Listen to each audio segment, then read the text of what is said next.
Hi everyone, I'm Eddie Buffalo, Secretary of the North Carolina Department of Public Safety. I want to welcome you to the North Carolina Violence Prevention Conference. This conference is hosted by the North Carolina Office of Violence Prevention, which is seated within NCDPS as a valuable resource for organizations committed to reducing violence and firearms misuse. This year's conference focuses on an important theme of building sustainable partnerships and transforming community safety. Your unique expertise and dedication are key to creating safe and resilient communities.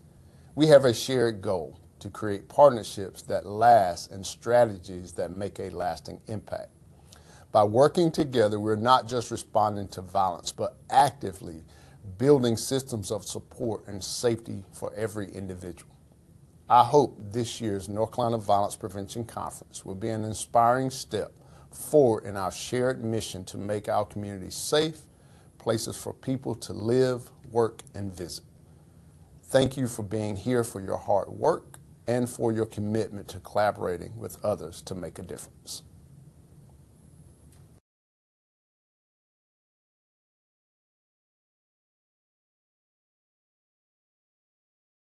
Hi, I'm Cody Kinsley, North Carolina Secretary of Health and Human Services, and I want to welcome everyone to our Violence Prevention Conference. Look, we know that too many people are losing their lives to violence, and folks just want to feel safe in their communities. But the good news is that treating this issue like the health issue that it is leads us to strategies that work and make a difference.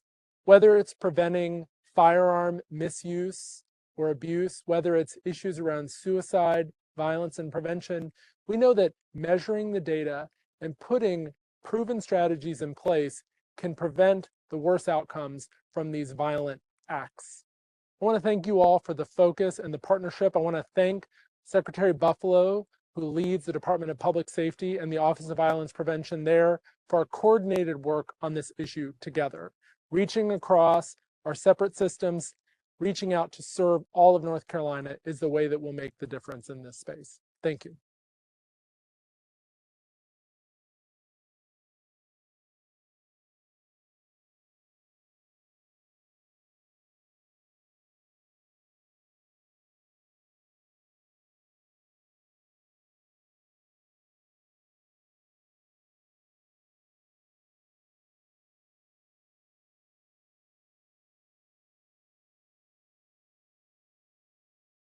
Hi everybody, Governor Roy Cooper here.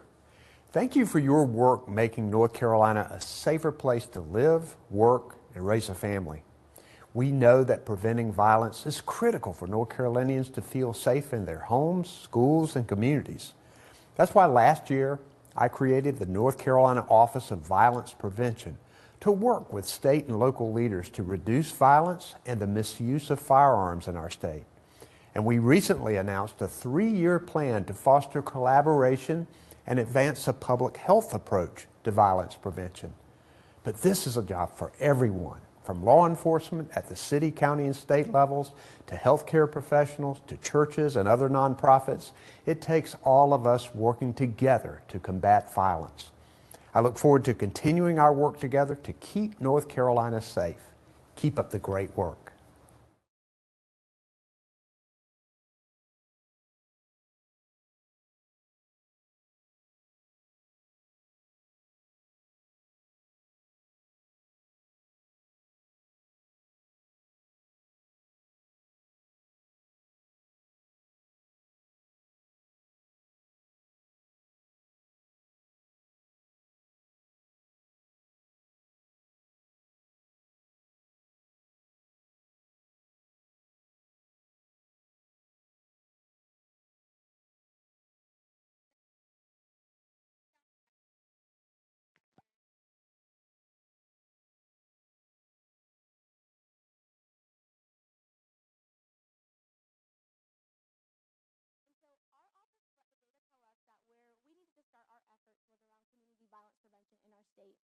And then, just like many of you, we hit the ground running and began flying the plane by building it.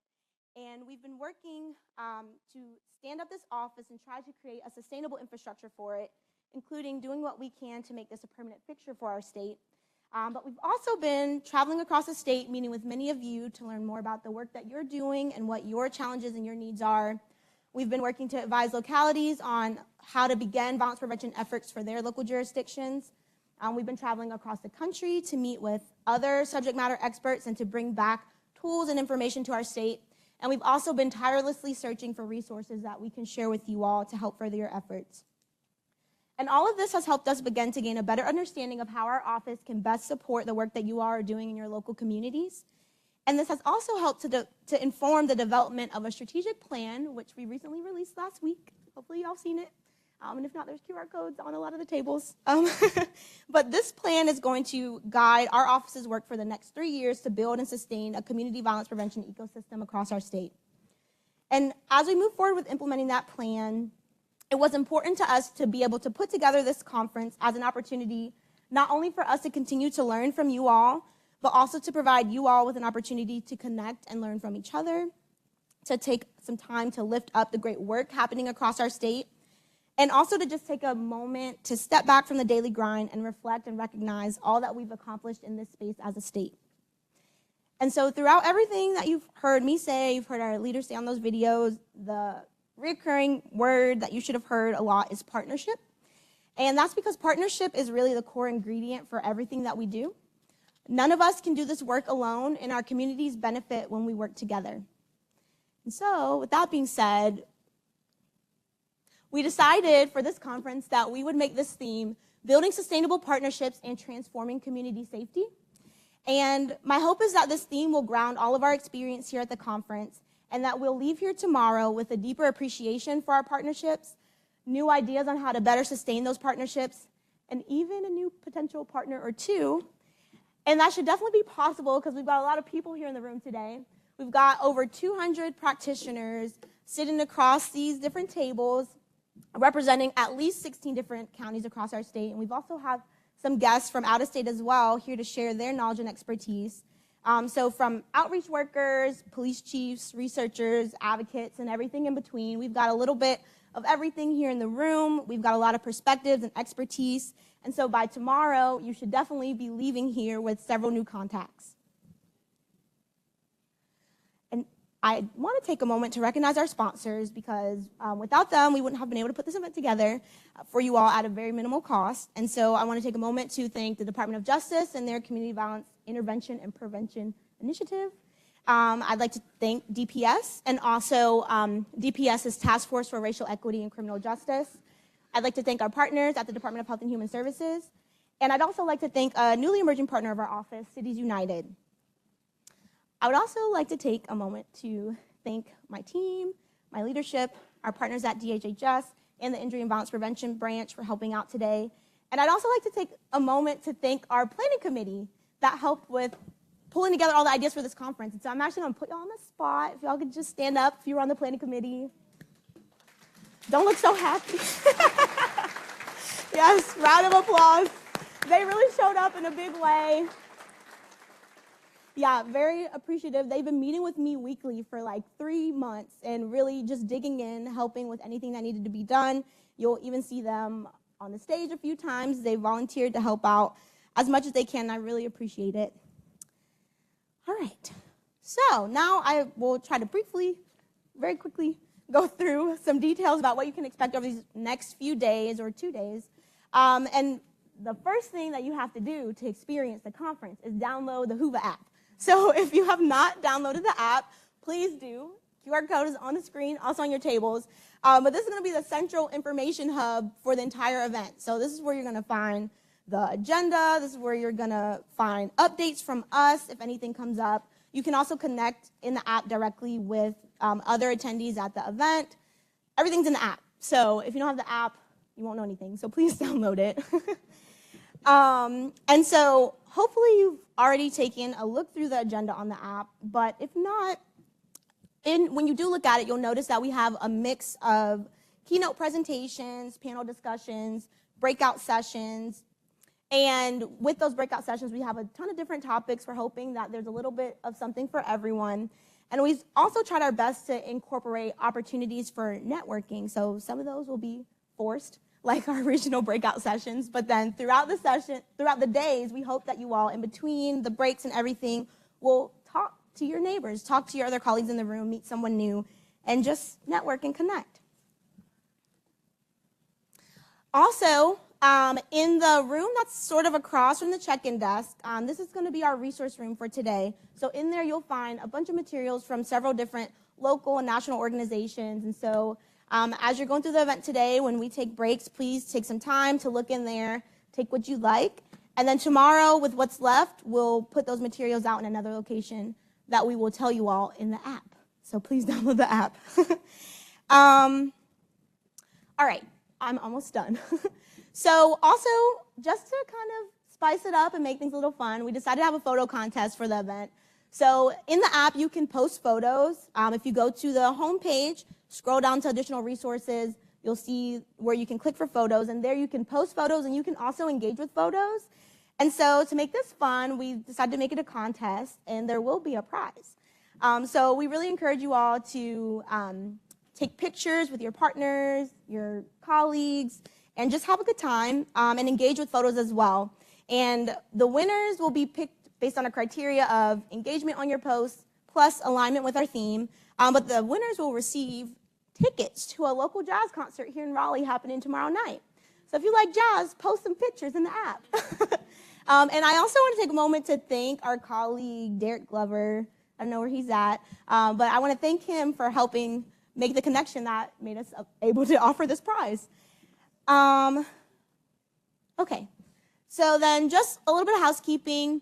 If you have questions throughout the event, you can find someone with a yellow lanyard, and we should be able to answer any question that you have. And if not, they can find somebody who can answer it for you. We'll also try to have somebody at the check-in desk throughout the event at all times. If you have questions, you can go there. And then you can also reach out to us directly in the app on the Ask Organizers Anything chat. But yeah, here to help if you have any questions about anything.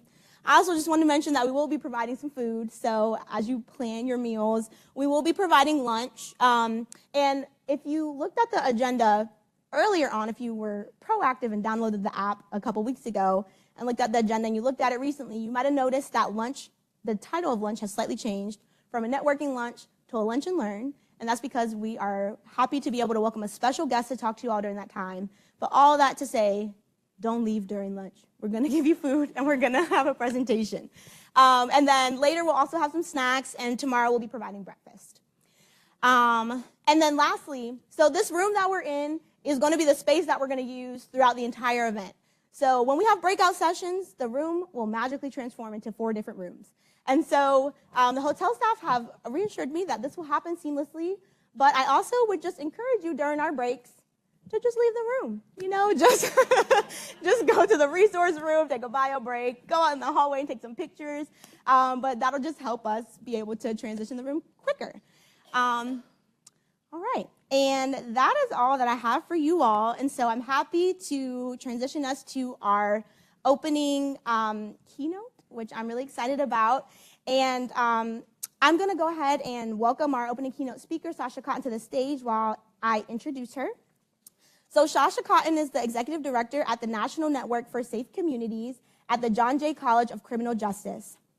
NNSC is, sorry, can y'all get a microphone? NNSC is an internationally recognized action research center that provides proven evidence-based life-saving violence reduction strategies to dozens of communities across America and beyond.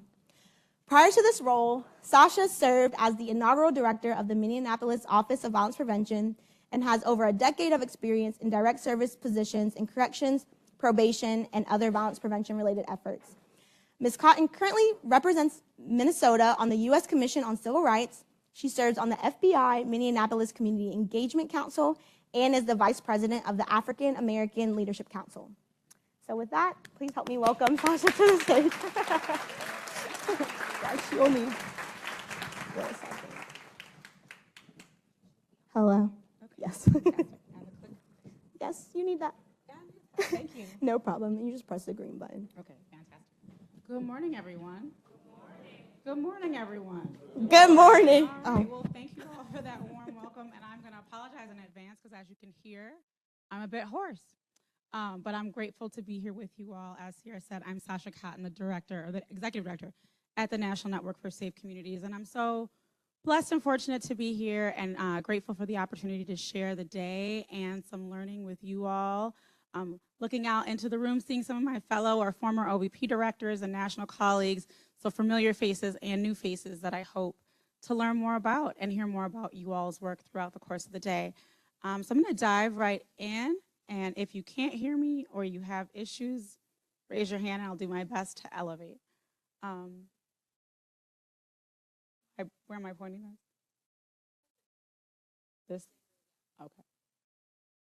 Okay. So I was asked to speak a little bit about the evolution of violence prevention in America, which is going to be the focal point of my presentation today. So first, about me. As stated before, I was the inaugural director of the Minneapolis Office of Violence Prevention, and that was both before, during, and after the murder of George Floyd. So engaging partnership became essential and really is the keynote part of my lived experience as a leader. It was very formative to be leading the city's violence prevention work at that time. You'll see on this slide George Floyd Square, which remains an epicenter of activism in Minneapolis and a place that people come from around the world to spend time. You'll see myself center stage talking about the challenges in Minneapolis during that time. And then you'll see activism. Activism is something that is core and central to this presentation and to violence prevention as a movement. So thinking about the early roots of violence prevention, we know that public health has played a critical role in leveraging violence prevention as an issue, helping to elevate it, and helping to make sure that we sustain the work. But I think it's also always really important to think about the changes that public health has made around a variety of injury and violence prevention issues. And so does anybody have examples of those that they want to shout out? I have my own list here. I know I have public health practitioners in the room, so I know y'all know some of these. Tobacco use. How many of you remember the days when you went to school, the teacher's lounge had a smoking room? When you went to restaurants, people were smoking. People were smoking on airplanes, right? Oh, yes. Yeah, right? Oh, yes. It was very, very, I don't even think when I was younger that there was a smoking section on the plane. It was just all smoking all the time. It was public health that drove that kind of change. How many parents in the room? Parents? I'm a parent and a grandparent. When both my boys, both of my sons and my grandson came home, we were required to show that we had a car seat. I think I came home in my mom's lap. I'm confident that I came home in my mom's lap. I was born in Georgia. Now you are required to have a car seat in your car because we know that it prevents infant death in car accidents. I might not look that old, but I also come from an era where seatbelts were not required. I rode in the back of a bunch of pickup trucks, and now we know, you get ticketed and citations for not wearing a seatbelt. These are all innovations of public health that have helped to save the lives of people. And so I'm deeply invested, and violence prevention is deeply invested in utilizing the public health approach because we know that it works to save lives. And when we can apply that practice generally to safety concerns, we can improve both the quality of people's lives and the length of it. So it's just an important factor to be rooted in. The civil rights era has some origins in thinking about violence prevention. When we think about civil rights leaders, they certainly talked about the disproportionate outcomes of violence, but they also were really about movement building. Last year, I had the pleasure of taking my staff. We have a staff of about 30. We're based all over the globe. I have staff mostly in the US, but I have a few staff in Brazil, a few staff in Europe. We work in about 25 US jurisdictions at a time, and then 10 cities, 10 states. Wait, forgive me. My sinus infection brain, I apologize. We work in about 10 other countries. So we're working in Sweden and Brazil and Mexico to address violence through partnership in those places. But we had a staff retreat in Atlanta this spring. We had a chance to go to the Civil Rights Museum. Has anyone had a chance to go to the Civil Rights Museum? It's incredible. I encourage anyone, if you're in Atlanta, to check it out. But the thing that struck me is the connection to violence prevention and really thinking about how violence prevention and the disproportionate rate at which violence impacts marginalized communities is, if not the, one of the leading causes of activism and a focus on rights, the civil rights issues in America today. And so check it out and see if you see those parallels as well. While I was walking through it, I was definitely struck by the fact that we, all of us in this room who are working on the issue of violence prevention, are working to address the leading civil rights issue facing America today. And so that's important to acknowledge yourself, because I know that folks who are working on the ground around civil rights in the 60s weren't necessarily thinking of themselves as heroes. They weren't necessarily thinking about how their names would be remembered, but we talk about them and we lift up their names. And so some of us in this room today may make our way to the history books. So thank you for your work and your commitment to the work. I think it's also important to denote that violence does disproportionately impact Black and brown communities, but mostly Black men. And I think it's always important to call that out and name that. Statistically, Black men represent 6% of the American population, and they reflect 50% of our homicide victims. That's unacceptable. It's treatable. It's changeable. We know that leveraging public health can make a difference. We know that leveraging grassroots activism can make a difference. And so I encourage all of you to wield your power to change that narrative, because we know when we know better, we can do better. Got like too many things happening up here. So the next real wave when we think about violence prevention is the local initiatives. So cities like Boston and other places really started to leverage what we now call violence prevention. What they were really just thinking about was keeping communities safe. So my organization, the National Network for Safe Communities, was founded by David Kennedy, who was a part of the Boston Miracle. But again, thinking about disproportionate outcomes and thinking about the disproportionate way that violence and civil rights issues show up as a part of violence prevention, the Boston Miracle was really the outgrowth of young Black men in Boston being targeted because a white businessman killed his wife and blamed it on a young Black man. He said, I don't know what happened. Some Black guy came and shot my wife, right? And so the city cracked down heavy and hard on young Black men, some of whom were probably participating in illicit behaviors, but there was immense pressure and shakedown, stop and frisk, harsh treatment, trying to figure out who the ruthless killer of this pregnant woman was, when the entire time it was in fact her husband.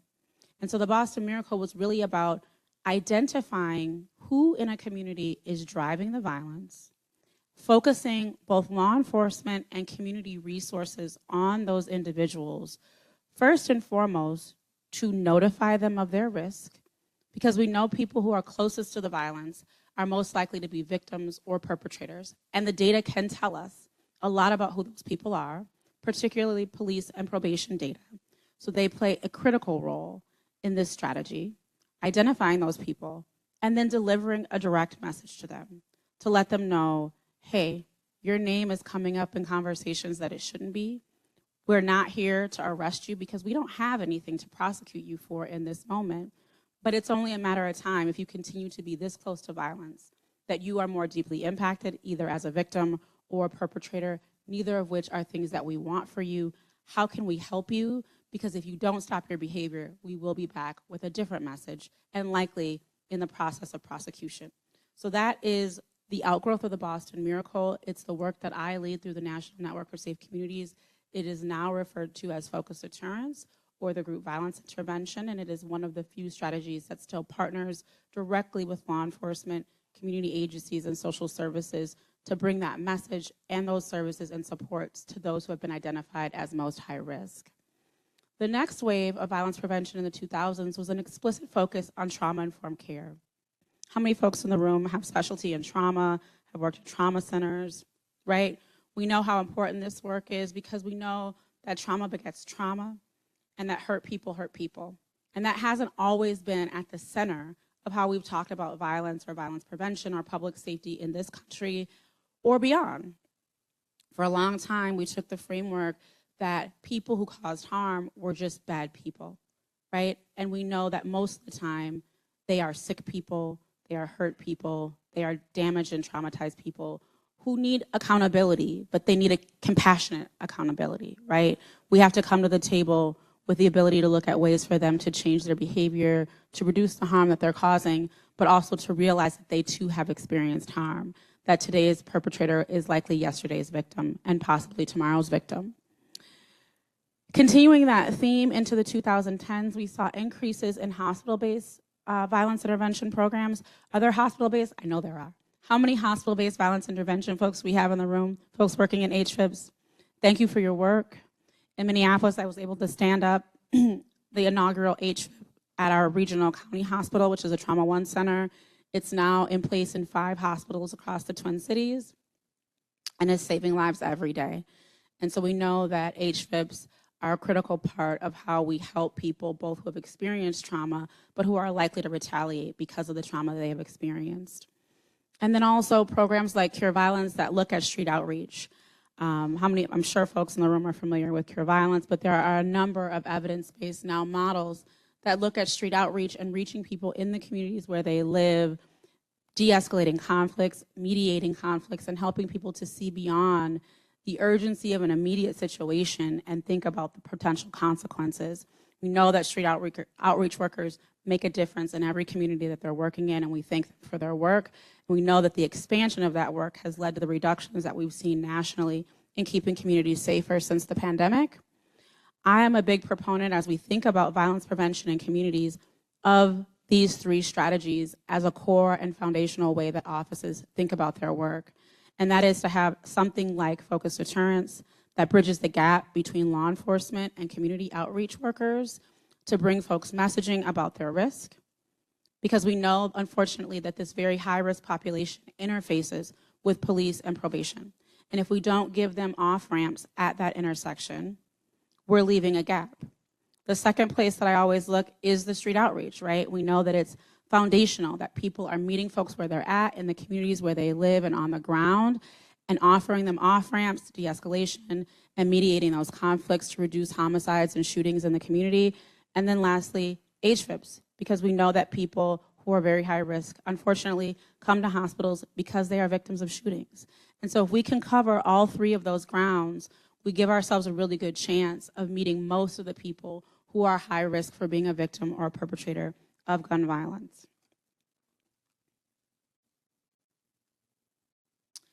So the rise of offices of violence prevention, and this is important because for a long time, violence prevention has felt like an offshoot, right? And it felt like something people started to talk about. Is it part of a police department? Where should it live? Who's really doing it? Are they professionals, right?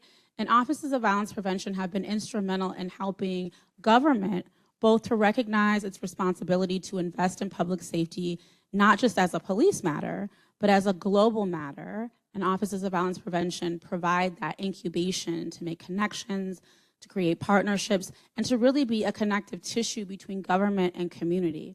I think in most cities, and I think my OVP directors in the room, past and current, will agree, they can also, if we're not careful, become all of the community dumping ground because we tend to hold the best relationships, right?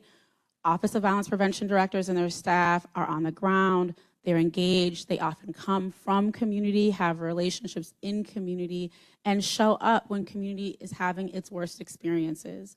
And so when people are looking for support from government, whether it's about violence or not, they often tap in to the Office of Violence Prevention. And so it's important to really isolate that space to make sure that it's focused on what it does well and what it's designed to do. But it's also really important to acknowledge that that is a unique skill that violence prevention staff have and nurture, and to not undermine the value of relationships and partnerships. So often people think that, oh, it's just, anybody can go out and, do violence interrupter work. Anybody can go out and do street out. It's just walking around. We all know that it's not, right? And I think it's important as offices of violence prevention continue to grow that we find ways to both professionalize and support the development of those offices and really acknowledge the value that they bring to government and the community which so often they're just not given the credit that they deserve. So for all of you working in offices of violence prevention, thank you, because we know that while you may not be boots on the ground, you are holding all of the things inside of government and trying to hold it for community, and that is no easy task. So offices of violence prevention really started to grow in the 2000s, the first one being developed in Richmond, California, which had really high rates of violence and saw them significantly reduced once this office was developed. Offices of violence prevention often have different focal areas, but they tend to have a focus on youth violence, sometimes domestic violence, almost always gun violence, and then the systemic inequities that contribute to the violence. So really thinking about those social determinants of health, long-term root causes that we need to be addressing if we're going to really long-term address violence in the community, and particularly the disproportionate way that it shows up in underserved and Black and brown communities. So national momentum. We are blessed and fortunate that for the first time ever, the federal government has invested, as Sierra talked about, the CVIPI, I hope I said that right, the acronyms always catch me, initiative at the federal level has poured more resources into violence prevention across the United States than we have ever seen. And it's important to say that because we know that public safety is a governmental responsibility. And for far too long, public safety has looked, really when people said public safety, what they were thinking of and what they meant was law enforcement. We saw expansions into things like fire and 911 and paramedic, but this deep investment in violence prevention is really new and important, and we have seen what that kind of contribution means when we look at the decreases that we've seen since the pandemic in violence across America. I know that sometimes the narrative is that violence is going up, but we know that the statistics say that violence is going down in most major American cities. And we believe that that is not only because of the great work that law enforcement is doing, but it is the added value that violence prevention has been able to contribute through these additional resources. So federal support has made a huge difference. I know we are joined by the Deputy Director of the White House Office of Gun Violence Prevention in the back. So Greg, thank you for all that you and your staff have done. You and Rob and the team have been amazing, and I don't think that we have seen the kind of work that has come out of the DC and White House administration without the pushing and the encouragement of real advocates who have done the work shoulder to shoulder with many of us in this room and have been able to leverage policy and action out of Washington. So thank you all for that work. But that's also monumental, that we've seen offices of violence prevention grow at the local level, be supported at the local level, but for the first time to have one at the White House is important. And it's important that we continue to urge administrations locally at the state level and at the federal level to maintain building those kinds of offices, because we know when we focus on a problem, we get the kinds of results that we want. Again, scaling success. So cities nationwide are sharing best practices. They're learning from technical assistance providers like the one that I lead, Cities United, who I know is also in the room, Community Justice. These are the folks who have the pleasure of studying. I always say that TA providers are not any smarter than most of the practitioners doing this work.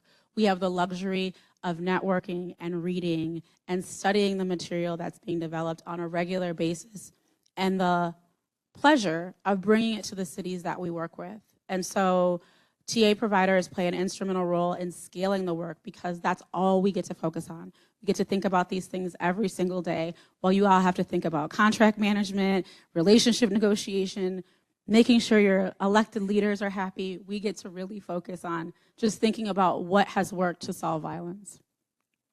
The evolution of violence prevention has growing recognition, but in order to scale it and sustain it, we need everyone in this room to continue to push.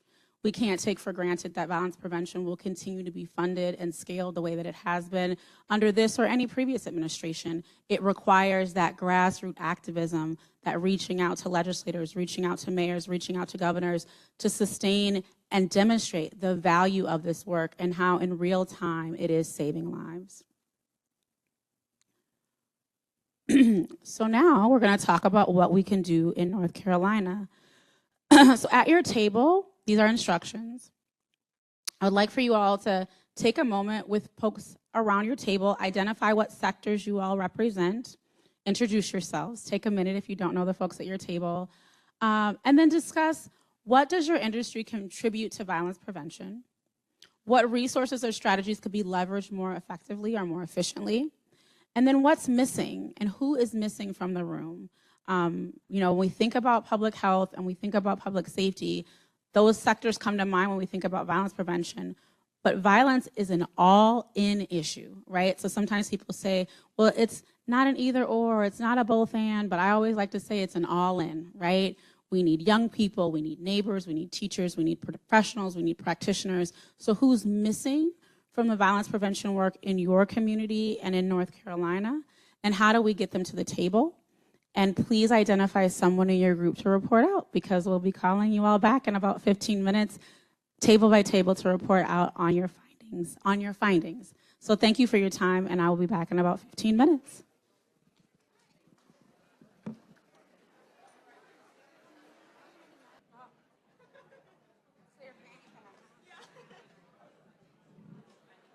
Okay, folks, I'm going to ask you to come back together again.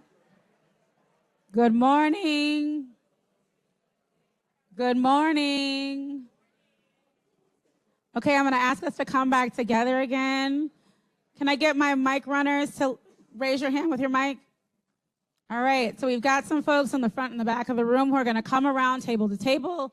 We're going to try to get to everybody because I saw so much conversation. I'm really glad that this seemed to spark folks' interest. Is there a table willing to go first? Okay. Oh, perfect. I saw the back corner. I love that.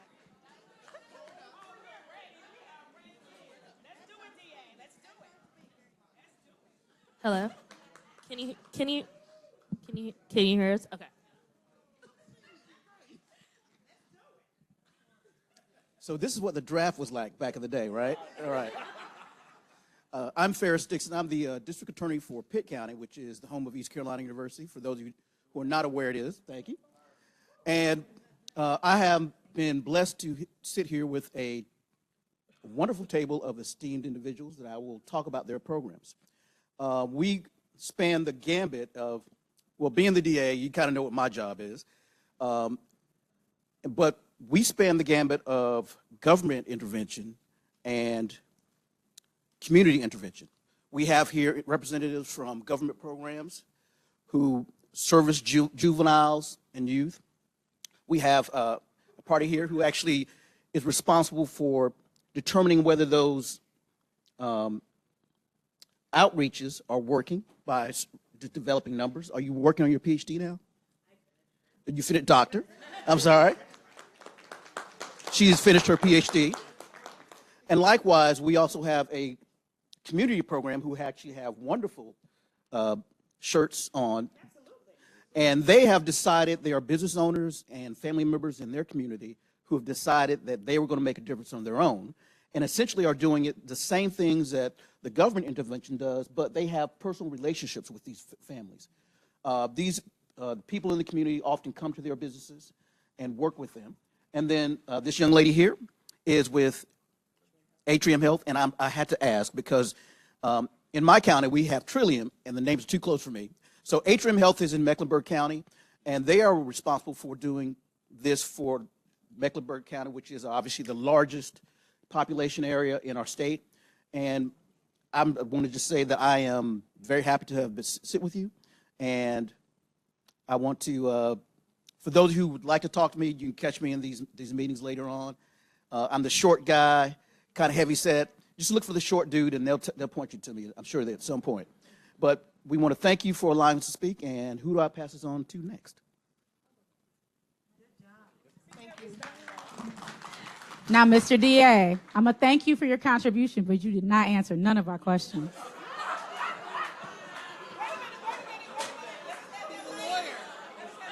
I, too, went to law school. I know how that game is played. You're right. I was hoping you missed that. But the other side of me, my staff would say, boss, you didn't ask for any money. And that's what we need, are money for our programs.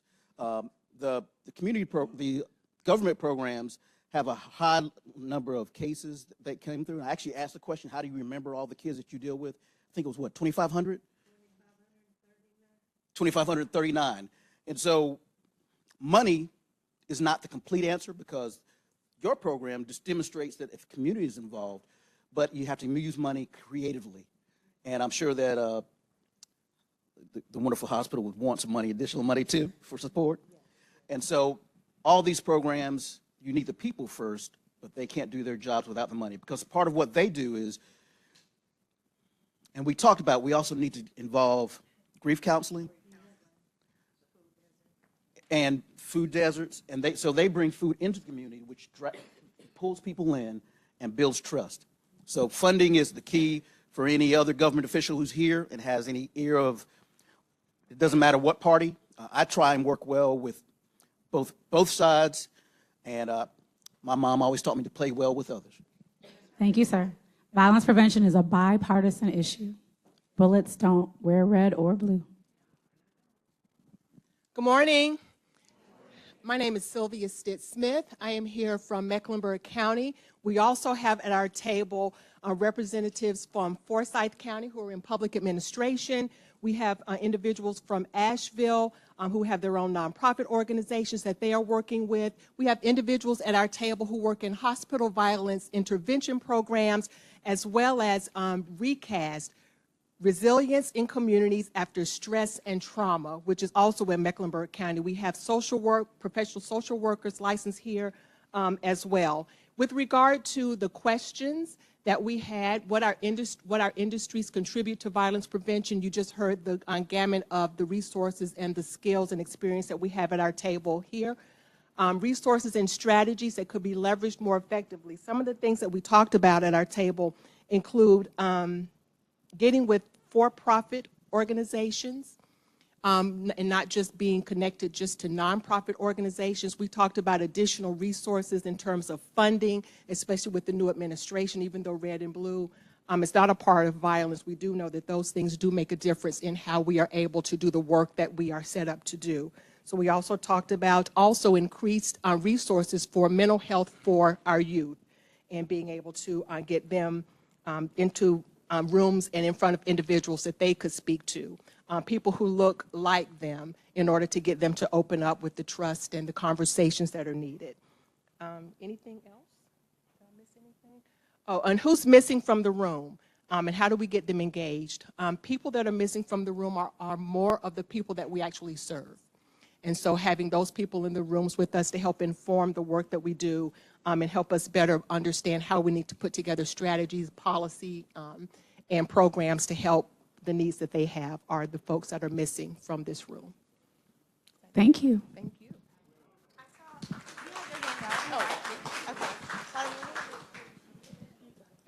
Okay. Good morning, everyone. I'm going to try and get through this quickly so I can be specific and answer your questions.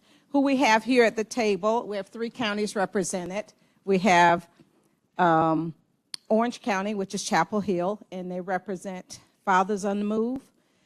We also have Greensboro County and their Guilford County, but Greensboro, right? I'm not from North Carolina, y'all work with me. And then we have also Greensboro, but they're with law enforcement and also doing community engagement. And we have our Buncombe County here, which we do community violence prevention intervention work. And we have many of our partners here in the room. So what does the industry contribute to violence prevention? Our industry is specific to community intervention. We do violence prevention intervention work from a health care perspective, community boots on the ground, interventions, father initiatives, trying to get those who are instrumental in creating some of the problems within the communities to be the solution to our community issues. 2, what resources and strategies could be leveraged more effectively? 1, we felt like our community folks, and this kind of runs into 2 and 3 of who's missing, is funders. But then we looked at it, well, are we looking for people always outside for funders because we have resources within our communities that we don't utilize.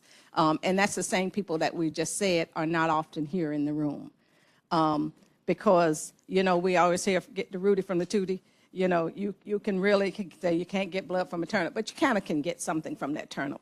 And I think if we utilize our capital improvement, I say boots on the ground, people on the ground doing the work, they have a lot of the solutions, but we don't typically ask them. We feel like we have the answers. And I think if we involve them in the solutions, we'll get more impact and we'll get more results. And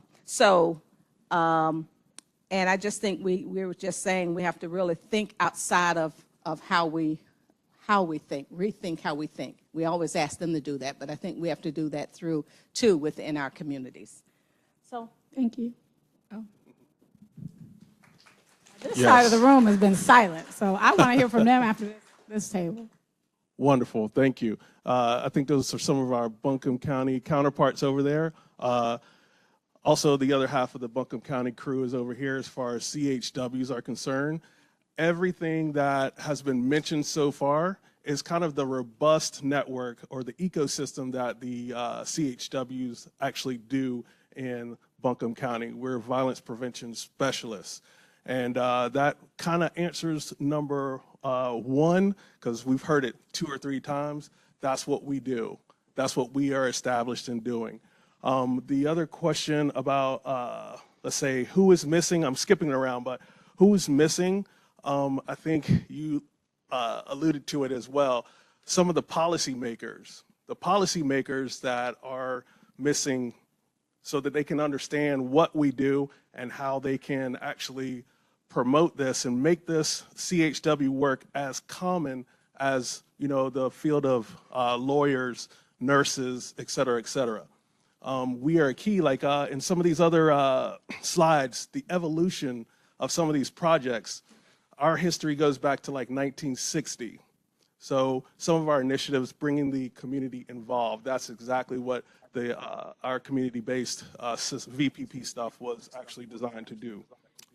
Resources and strategies, of course, bringing the money to the table that actually helps with the work that we do. Bringing the youth, already heard that.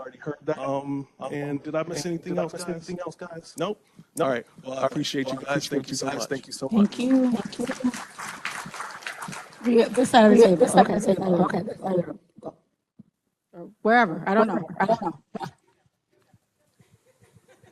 I'll go. I was volunteering, so I made my. You should definitely. Right.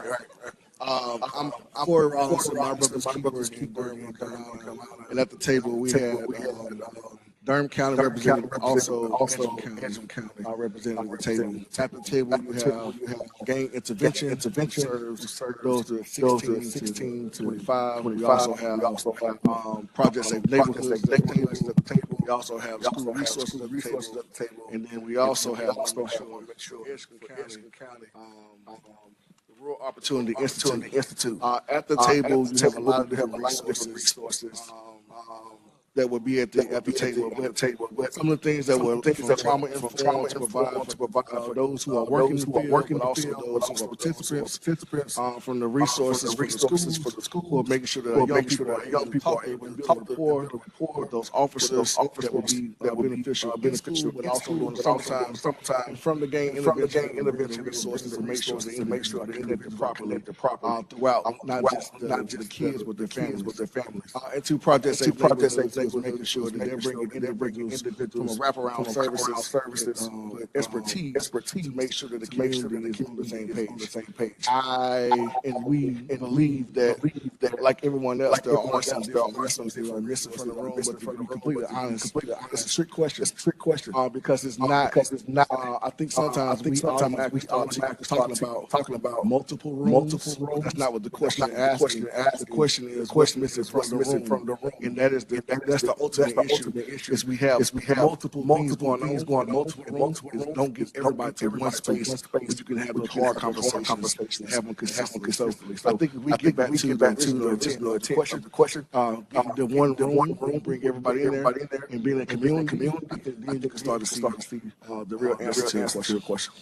Thank you.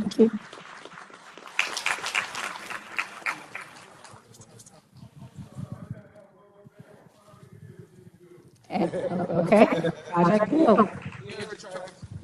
Hi, everybody. My name is David Johnson. I'm representing this table over here. We're representing community intervention and prevention program along with Van Trail has its own nonprofit. What does this, what resources or strategies could we more effectively? We think all of them. We think everybody can do it, from public schools to schools to community colleges to everything that we have in our community that we're putting our best foot forward trying to combat this violence. Who is missing from this room and who do we need to engage? Who we said was elected officials and the media, because elected officials control a lot of things that do with budgets and money that we need to fund these programs, and the media who control the narrative of these programs and of the situations that's happening right here in the street. Thank you. We've got about 5 more minutes left. We can probably get to 1 or 2 more tables. Okay, we got one over here. Oh, okay.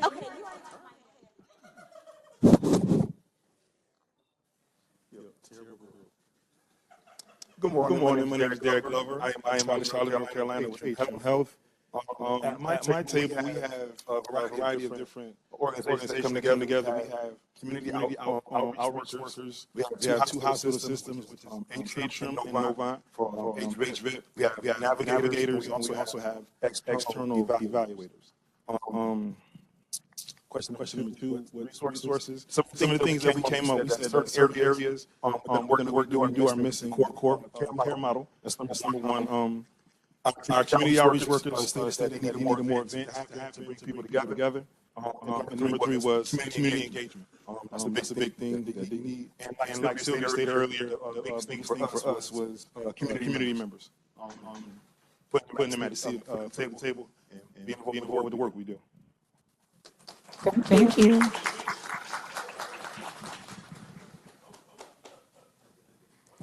Good morning, everyone.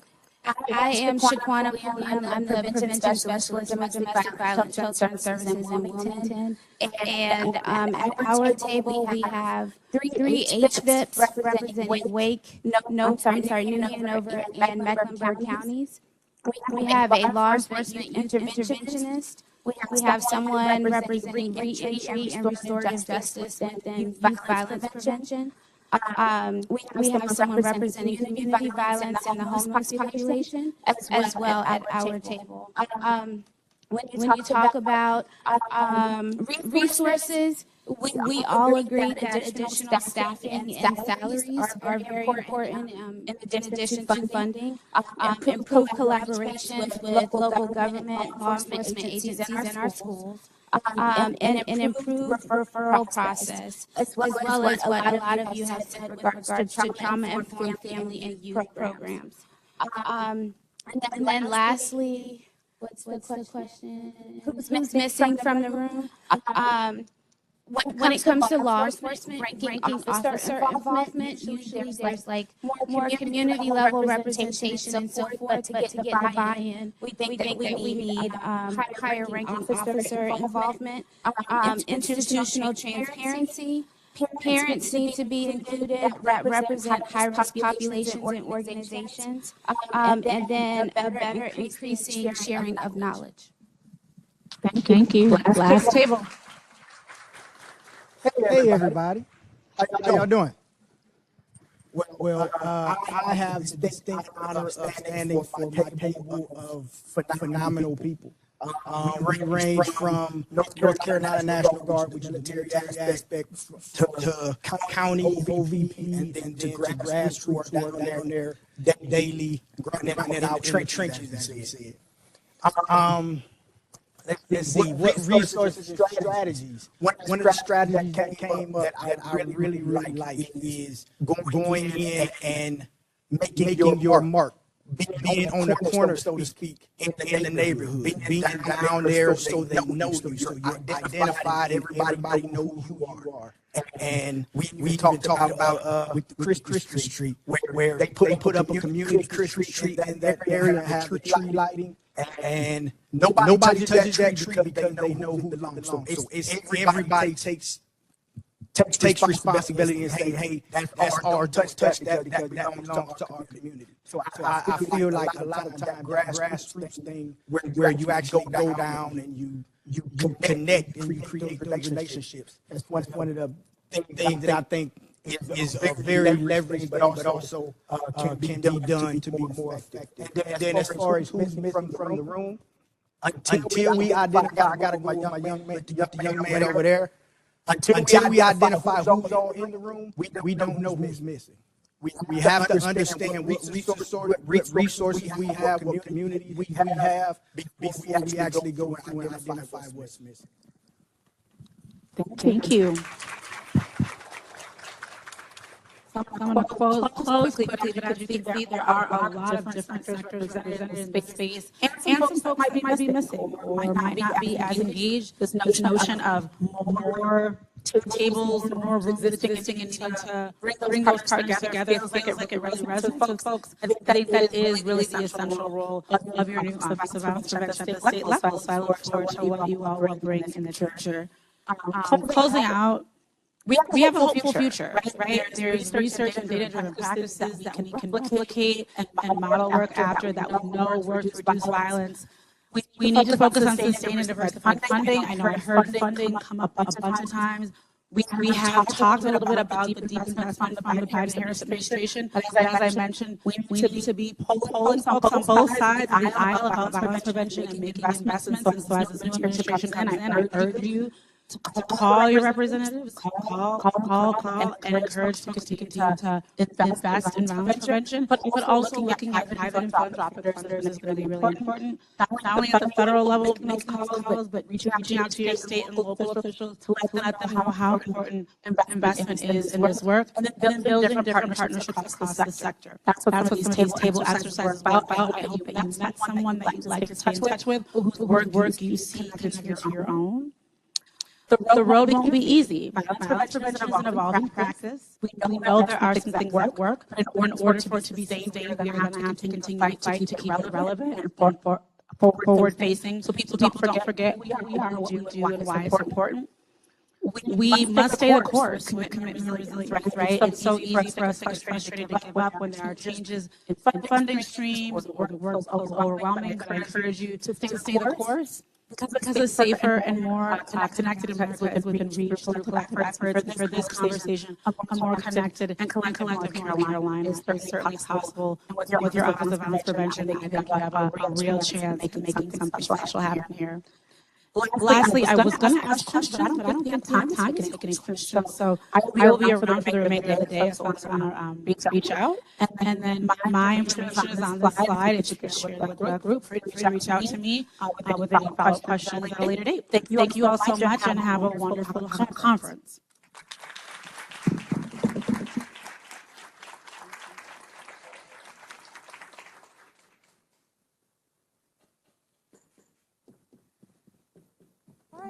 Everyone, so we're going to take a quick break and then we're going to have lunch. So you all can feel free to just direct your lectures to everyone during the break, and then this wall will open up and there will be food. And we will try to do it a little more organized and call it by table. So on the little clear things on your table, there are numbers. We're going to try to call numbers so that we just don't have a massive line.